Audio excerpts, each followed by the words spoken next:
Okay. Like, I don't want us to jump over Keys of Life. okay. That was hugely impactful. Yes. Keys of Life for me was, as I said, is where this is my statement of who I am. This is what I can do. It was risky because I'm like, I hope this thing works. So I wrote all 3 weeks. I did it in 3 weeks, man. 3 weeks. I took 3 weeks to do Keys of Life. 21 days. Yeah. And all this music was done in 21 days. So the next couple of weeks was to mix it. And I wanted it to really sound good. And that's where also my not only production, but coming out as a mix engineer Yep. came out strong. Because I mixed a lot of... the albums that I spent time on actually was mine and Helen's. Because now I'm taking the reins of a producer and I'd like this album to sound good.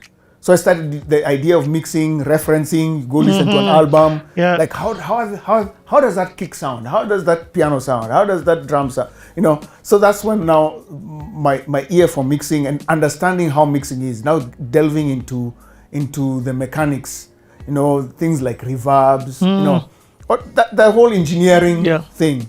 And so Keys of Life for me was so interesting in the sense that, you know, first of all, it's my album, and then I started testing it with the taxi guys that I would take. So those days, cars used to have a place for playing CDs. I know these days they don't. So I'd put it in, and I'd like to see the reaction. So they'll put it in, and they'll be like, after a while, they're like, this is nice music. But what was interesting is that, like, sasa wataanza kuimba sangapi?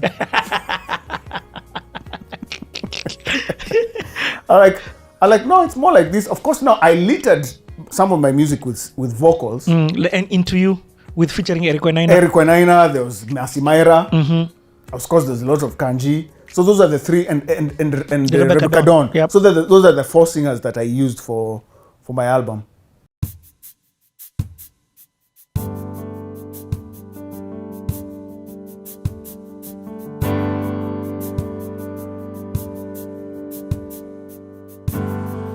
Mama memtuma atafute pesa, asirudi nyumbani bila pesa.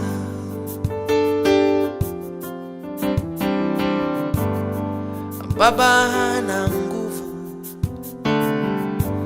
amependelea chupa,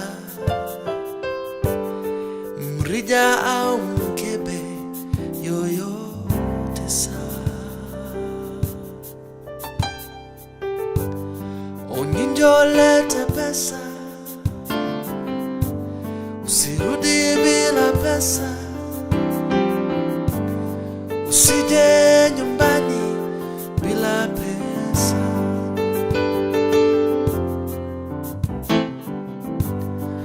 Mwana lete pesa, lete pesa, usije nyumbani bila pesa.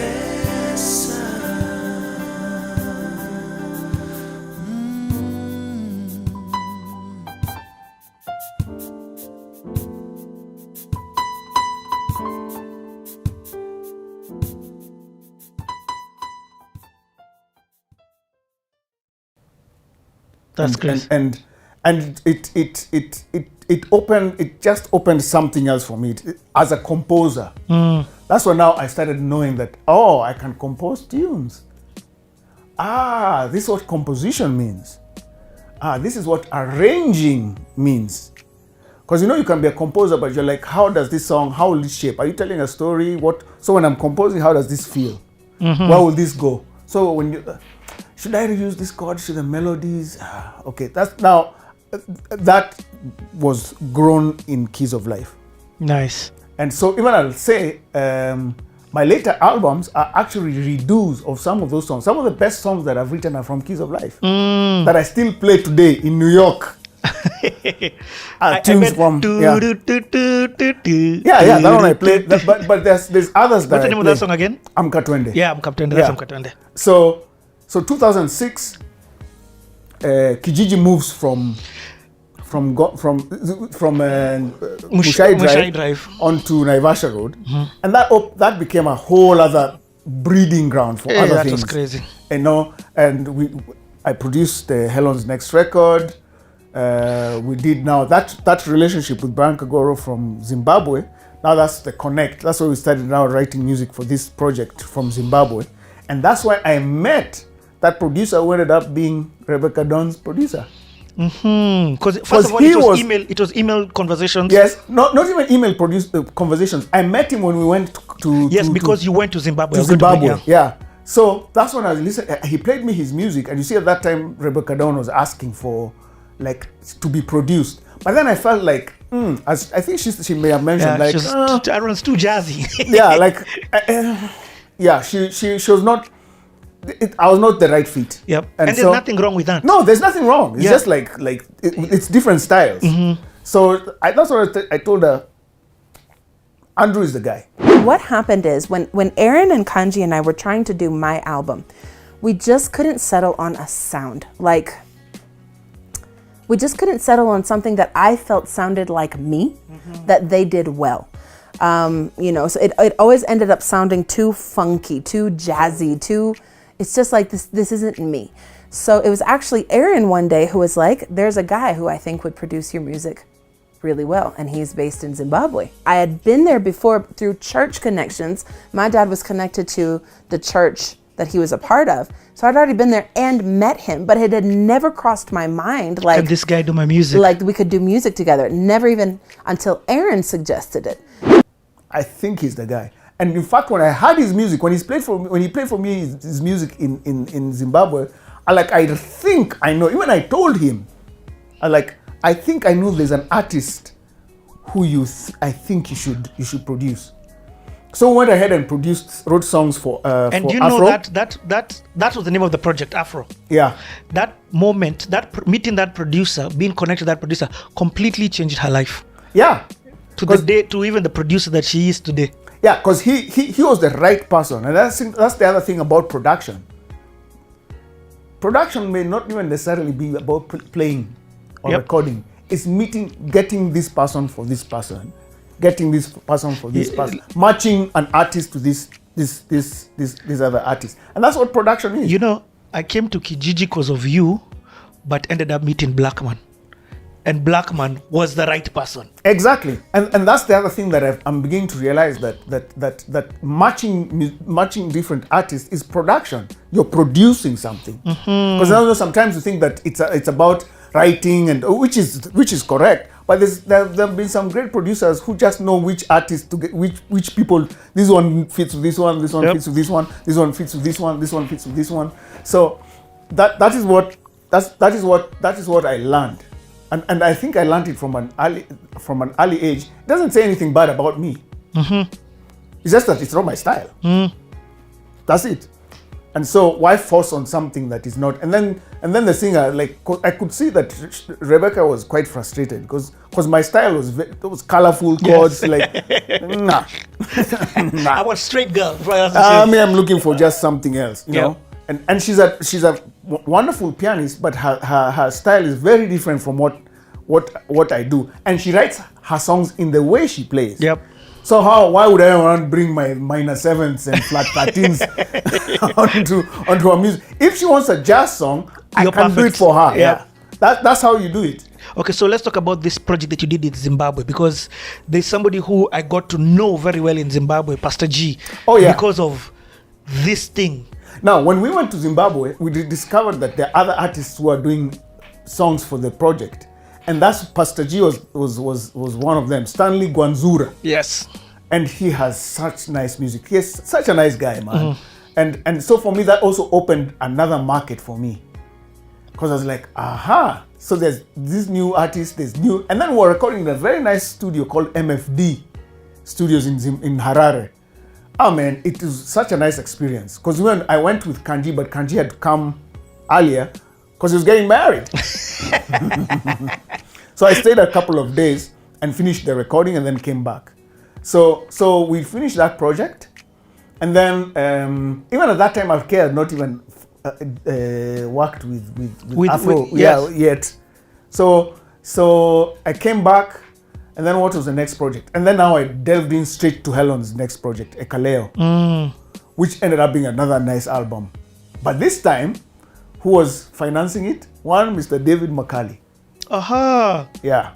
So he's the one who financed it. And he later on became your manager. Yeah, he ended up not even manager, but like more like a distributing, like a distributor for my music. Because even what Kanji was like, there's some artists. Why don't you help them distribute the music? Like even Kanji, I think. But did you get a manager? What, David? That was later. That is 2010. But David Makuyu. Oh, Makuyu, yes. Yeah, Makuyu. yeah. Okay, sorry. Makali, you're right, was from South Africa. Yeah, South Africa. Yes, South Africa. So with Maimuna. Yeah, Maimuna. Yeah. Yes, I remember them. So South Africa ended up being like Kijiji's main distributing, because Kanji was like, I can't do distribution. So and I think he knew David McCully from before, because I met David McCully in 2005. And when Kanji actually came and started, Kijiji started off as a distribution. Yeah, exactly. That's how I used to walking a Chameleon and Ogopa DJs. He used to distribute the music. Even that's when the Tizika things were doing, the Keep Fit things that he was doing with Ian Jege. Yes. In 2005, before when Kijiji started. Yeah. But so 2006, that's when now I became more, I started doing shows as a performer. I started doing more production. I started even now composing for big tunes, and then one of the biggest moments showed up the same year, which for me, I'm like, it's always good to when something lands on your lap, don't dismiss it at first. Even it was paying okay, but you're like, okay, I'll do it. But little do you know that that's how the door will open. Towards the end of 2006, Tim tells me there's this company called Endemol that want to write, that have come to Kenya, and they're doing a show called Project Fame. So they are looking for someone to write the theme song. So my entry into Project Fame was that. So I'm a superstar. Yeah. So me, Tim, and Kanji ended up after going around. So what ended up happening? It's so strange. So Kijiji was hired to write a tune. Tim was hired to write a tune. So, but they liked both. So they're like, why don't you make it work together at the same time? Because they liked what Tim did, and they really, and if I can remember the director was like, Tim's is so good and yours is so good. So what are we gonna do? So they're like, why don't you create a version with both elements? So what you hear on that I'm a Superstar is two songs that have been merged together. And let's also say there was a rivalry between happy, friendly rivalry between Timo and Eric and Kanji and Aaron. Yeah, we ended up like, so we'd like get that one. So like when Kijiji and is it Nkare? No, it was called Nkare. Yeah, it was at that time it was Rainmaker, Nkare Studios. Yeah. So at that time they just moved from I don't know if they moved from Kasarani yet, because they're based out in Kasarani. Yeah. So in fact they had, and that's why Timo was coming. I think now they're just moved towards Lavington, where they had been for a while, where Kifaru, the elephant. The elephant. Yeah. And it was called Kifaru. I'm saying Kifaru before. So this is history. It was called Kifaru. The elephant is you. The elephant is me. That's like recently. So the producer like, this thing is so good, and so we ended up back and forth. We would write this, send it to Tim. Tim would send it to us. So there was this thing going on, and that's not for the run of TPF. We would get rights. Me, Kanji, and Tim would get paid. Nice. For the use of the licensing of and Tim, I have to give it to Tim, because he's the one who negotiated, and that's I have to give it. He's a really good negotiator. Yep. He knows how to ask money for its worth. So we were able to get some royalties every time it was used. So we were paid a fee, and then every time it would be used for each season we get paid. And at this time now, have you become one of the band members? No, absolutely not. No, this is 2006. Whoa. This is like 3.5 years before. Before the first TPF? This is the first TPF one. I joined TPF when I was as a musician in season 3. Wow. But still then something did happen with this first TPF. Yeah, so this one, as far as the concert, we wrote the music and that was it. And then to be honest, I even didn't follow much the competition itself. I'd watch it, I'd see it on TV. So I didn't follow it as much. So when I'd catch it, I'd watch it. And that's the time they were at Muthaiga. And I think David Mureithi was. And then, before even now I scoot over 2007, 2006, I did one of my first big shows at Allianz. The second big performance that I did as a concert was at Allianz. And many people say that was a good concert because I brought in my big guns. I got another guy called Grant Chamberlain, a saxophonist from Australia.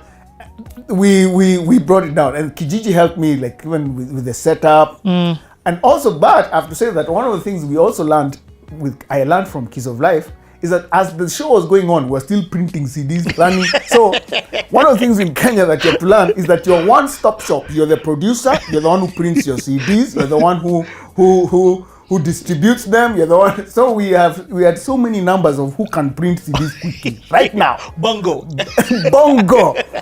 the guy, like, you burn them. Remember those Spanish CDs? So that the ink can dry. And then, a CD like that.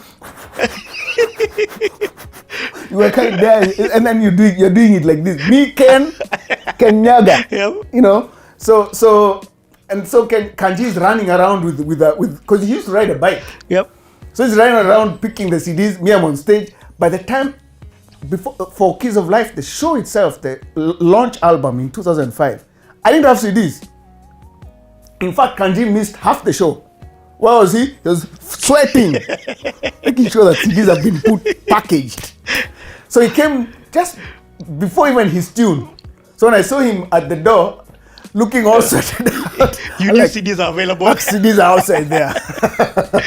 So that was a learning moment for me. Like, so I know how to print my CDs. I know how to design my album covers. I know even the programs, how to fit that round thing onto your CD. So I knew that's where I learned from Keys of Life.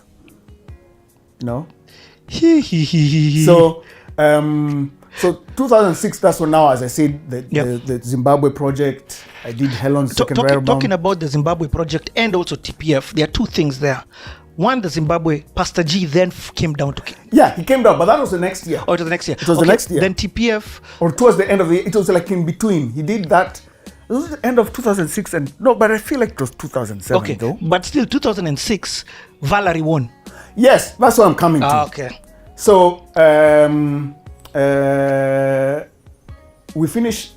As I said, I didn't follow much. Valerie wins. At the beginning of the year, two things happen. The Mavuno Worship Project happens in February. Before that, we did something that was so unique. We had a songwriting camp. Okay. Are we entering the Mavuno Worship Project first? Yeah. Let's first engage that. Because we did that before. Am I confused? Yeah, we did that before even Valerie. Okay, tell us the process of that. Yeah, that's true.